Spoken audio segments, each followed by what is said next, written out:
Allô, allô, Geneviève Talbot avec toi aujourd'hui pour une autre capsule éclair. Je te dirais que c'est la deuxième partie de la grande mascarade. Aujourd'hui, je te parle du masque de la comparaison. À tout de suite.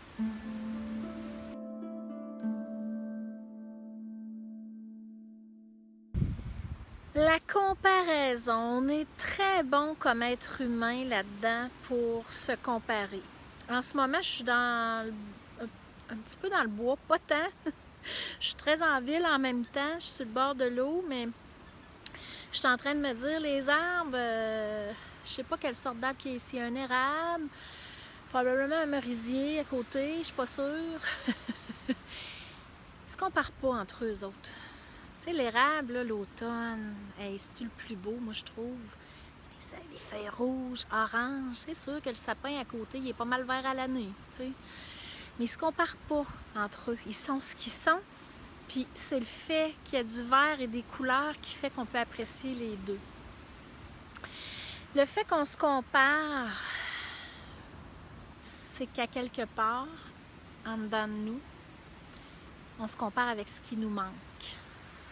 On est dans le manque. Puis, même si tu y crois pas ou même si tu résistes à ça, on est des êtres d'abondance. L'abondance, elle est là. Elle est à l'intérieur de nous. Puis le fait qu'on se compare, c'est qu'on dit Rebasa l'abondance, moi, les autres sont meilleurs, moi, j'aimerais ça être là.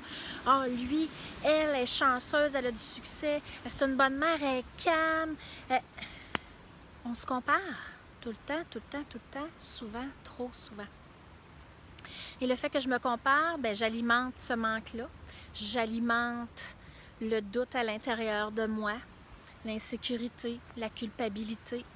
Puis je continue d'avoir cette sensation-là que je suis bien moins bonne que les autres. Je suis bien moins bon. Les autres sont bien meilleurs que moi. Mais c'est parce qu'on ne sait pas ce qu'ils ont tout bûché en arrière, eux autres, là. On ne sait pas tout ce qu'ils ont défriché. On ne connaît pas nécessairement les épreuves que les autres ont vécues, puis tous les processus de blessure puis de libération qu'ils ont vécu ou pas. OK? On le sait pas. On le sait pas. Puis, avec nos enfants, c'est la même chose. Je trouve ça, c'est une partie qui n'est pas si évidente parce que souvent, on a tendance à comparer nos enfants entre eux. Puis, encore plus difficile, nos enfants avec les autres. Comme je l'ai déjà dit à un moment donné, en postnatal, je le vois. Surtout, je dirais, c'est encore plus flagrant en bébé futé dans mes enfants là, qui ont 6 à 12 mois. Là, hein, lui, il se traîne. Lui, il se traîne pas. Lui, il se tourne pas. Lui, il est assis. L'autre, il est debout. Ah! Elle a des dents. Elle en a pas. Elle a dit maman. Puis lui, il l'a pas dit. C'est terrible. C'est comme si les parents veulent que ça soit tellement parfait parce que peut-être qu'ils trouvent... Tu sais, on a tout hâte là, que notre enfant dise maman, on se comprend, on s'entend. Ou papa aussi. OK? Mais mon enfant n'est pas moins bon parce qu'il ne dit pas maman. Il est en train de faire autre chose. Il est en train de développer son côté moteur, peut-être. Il est en train de combattre un virus, tout de bien. Puis que dans ce bout-là, il est comme... Il est comme sur pause dans sa progression de son développement parce que son énergie va à l'essentiel, à combattre un microbe, une bactérie, peu importe. OK? Alors, moi, je pense que pour se guérir de la comparaison, il faut commencer par sortir notre témoin, se rendre compte qu'on compare, premièrement. Peut-être essayer de prendre notre témoin, puis d'observer vers quoi je veux aller. Ah, par exemple, moi, cette personne-là, ce côté-là que cette personne-là, ça, c'est quelque chose que j'aimerais développer dans ma vie. OK, qu'est-ce que je peux faire pour le développer? Pas pour être comme elle, parce qu'à l'intérieur de moi, je sens le désir de développer cette attitude-là, cette qualité-là. Parce que il me semble que je me sentirais mieux à l'intérieur de moi si j'avais cette capacité-là, pas ce talent-là, mais ces comportements-là, je sais pas. OK? On peut essayer, on peut regarder, mais si je suis en train de comparer en me disant l'arbre qu'il y a là, il y a des bien plus belles feuilles que moi. On peut le faire. Si je fais ça, je prends mon témoin, puis je me dis, OK, là, je suis en train de me juger en ce moment. Je suis en train de dire que je suis pas bonne parce que j'ai pas les mêmes feuilles que l'autre à côté. Alors que j'ai d'autres sortes de feuilles. J'ai peut-être des aigrettes.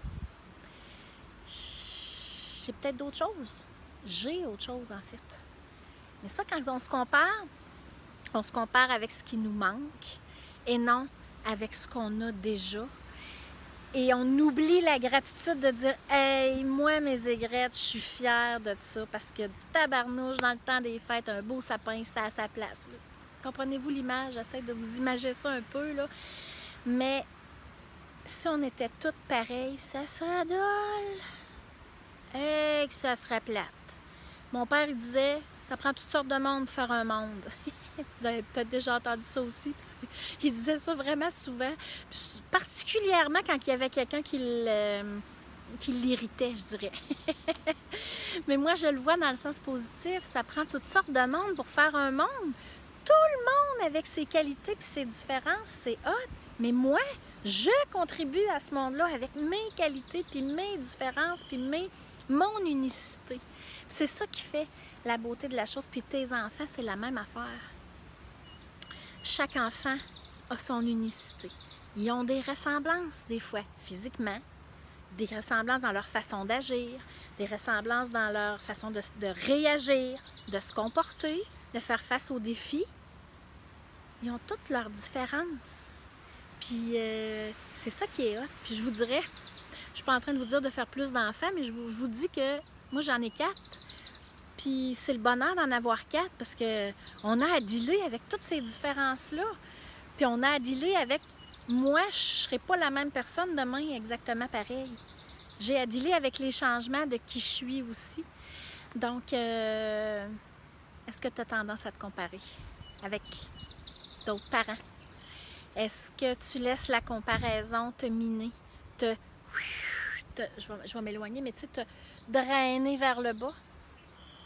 Est-ce que tu laisses la comparaison t'élever, comparer dans le sens de « Ah, ça serait quoi mon idéal? Qu'est-ce qui ferait que je me sentirais bien? Quel comportement je pourrais adopter, mettre en place pour aller mieux, pour me sentir mieux? » Ça, c'est une comparaison entre guillemets, mais c'est plus une modélisation d'essayer de regarder, pas pour être quelqu'un d'autre, pour être moi en mieux. Alors, est-ce que tu as tendance à te comparer? Est-ce que tu as tendance à comparer tes enfants avec les autres enfants à l'école? Reviens-moi là-dessus. Ça me tente de te lire, ça me tente de te connaître un peu plus.